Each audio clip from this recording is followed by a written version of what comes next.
Iya, selamat selamat malam semuanya, rekan-rekan mahasiswa Teknik Mesin Universitas WTSIM Semarang. Assalamualaikum warahmatullahi wabarakatuh. Ya, jadi Azul ingin menyampaikan materi dinamika teknik tentang kerja, energi, dan daya ya.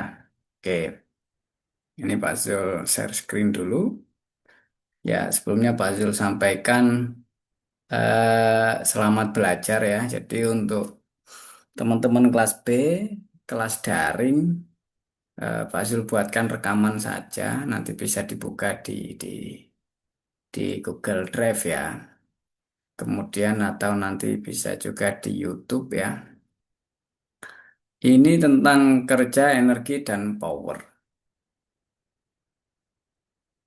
Jadi awal semester kita sudah bicara bahwa dinamika atau ilmu gerak, ilmu gaya itu adalah faktor gaya-gaya yang bekerja, menghasilkan gerakan ya. Kalau gayanya positif berarti gerakannya akan maju.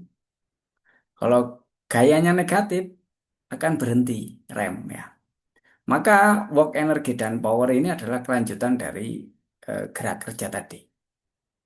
Nah, misal kita mendorong meja, maka berat atau beban meja, gesekan dengan lantai, kemudian kalau bergerak di bidang miring berarti ada sudut kemiringan, itu akan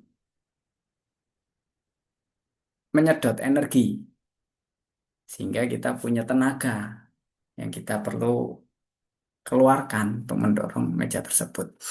Nah, pada bab ini teman-teman nanti akan diminta untuk memahami, menguasai bagaimana menghitung kerja atau energi. Baik itu energi akibat perubahan ketinggian potensial, akibat perubahan kecepatan kinetik maupun energi pegas. Ya.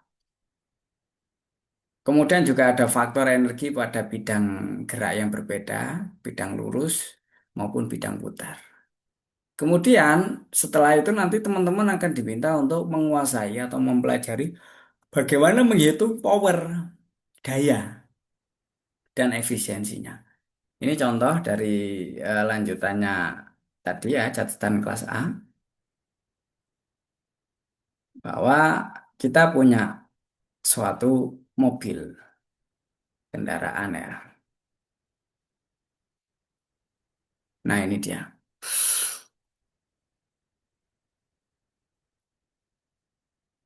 Kendaraan ini bergerak di bidang miring atau di jalan tanjakan, menanjak. Di mana mobil ini memiliki berat 2000 Newton. 2000 Newton ini anggap saja sekitar ya kalau dibagi gravitasi berarti ya 200 kilogram ya. Mobil yang cukup ringan. Namun karena dia bergerak di bidang miring, maka ada perhitungan sinus trigonometri. Nah, maka ini kita perhatikan soalnya. Sebuah mobil dengan berat 2000 pon memiliki tenaga 80 HP horsepower. 80 HP dari mana, Pak? Dari mesin. Sehingga mobil ini bisa bergerak dengan kecepatan 50 mil per jam pada tanjakan, hill atau bukit ya. Yang ditanyakan berapa sudut tanjakan atau berapa tingkat kemiringan saat mobil ini menanjak bergerak naik apabila atau jika hambatan angin wind dan hambatan gesek ban rolling itu nilainya 40 pon. Ini pakai satuan Amerika ya, pound dan HP dan mil per hour. Oke. Nah, di sini teman-teman pertama kuncinya adalah kita perlu mengetahui kecepatannya dulu. Karena ini udah terlanjur pakai satuan Amerika ya berarti standarnya feet per second. Maka kita ubah dari 60 mil per jam menjadi feet per second hasilnya adalah 73,3 feet per second. Kemudian selain gaya berat atau di sini ada gaya hambatan 40 pon, maka teman-teman diminta untuk menjumlahkan. Nah, atau paling mudah adalah rumus tenaga atau daya itu kan adalah gaya F kali S perpindahan dibagi T waktu. Fs per T. Jadi power itu adalah energi per waktu atau kerja per waktu. Fs per T.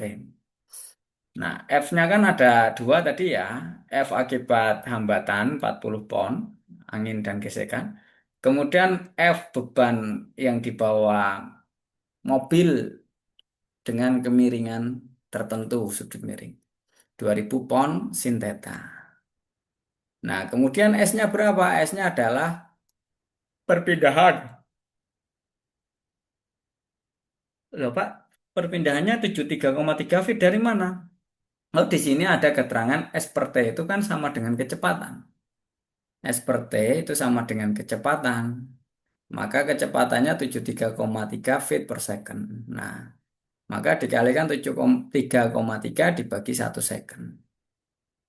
Terus ini ada 550 apa? Oh, 550 ini adalah faktor pengalih untuk merubah nilai satuan pon feet per second menjadi HP horsepower. Ya, nanti dibaca di halaman sebelumnya ya. Bagaimana merubah atau mengkonversi nilai satuan standar feet pound second menjadi horsepower, oke? Nah, sehingga didapat dari sini dengan tadi tenaga atau daya mesinnya 80 HP, didapat theta sudut kemiringannya 16 derajat, 16,3 derajat. Oke, sampai sini dulu. Nah, ini halaman 516 dan 517 ya, mau nanti dicermati. Kemudian boleh disalin di buku saudara. Nanti juga ada foto papan tulis kelas A. Nah, jadi tenaga mesin yang mendorong mobil itu akan menggerakkan mobil dengan muatannya yang berat, juga menggerakkan mobil dengan hambatan angin dan hambatan gesek. Ya, semakin besar atau semakin berat kendaraan, semakin besar hambatannya, maka energi yang dibutuhkan untuk mesin juga semakin besar, gitu ya. Maka satu-satunya untuk membuat mesin dengan tenaga yang enteng, yang hemat, ya sebisa mungkin mobil ini dibuat seringan mungkin. Nah, gitu ya. Oke. Kemudian, Pak, apakah power atau daya itu bisa berbeda? Bisa saja, misal kita punya mesin yang dia berubah dari listrik menjadi putar. Contohnya apa ya? Contohnya turbin. Oh, generator ya. Dari listrik menjadi putaran itu generator. Kemudian dari eh dari ya dari listrik ke putaran generator atau sebaliknya. Turbin itu kan dari putaran baling-baling diserap oleh generator menjadi listrik kan gitu ya. Nah, maka ada energi input maupun energi output. Nah, maka selisih antara atau rasio antara output dengan input itu dikali persentase 100 itu yang disebut efisiensi. Ya.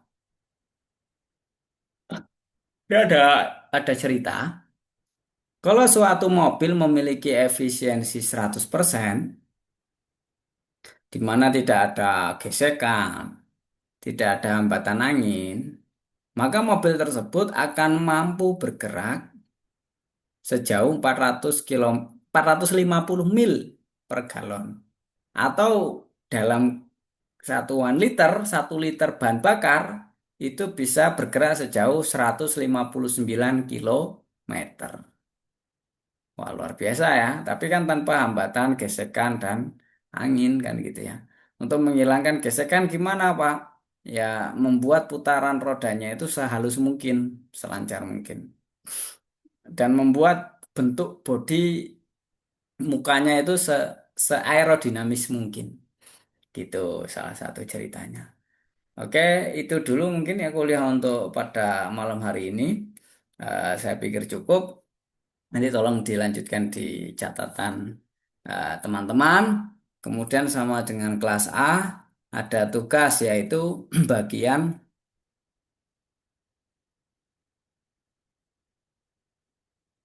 halaman 537.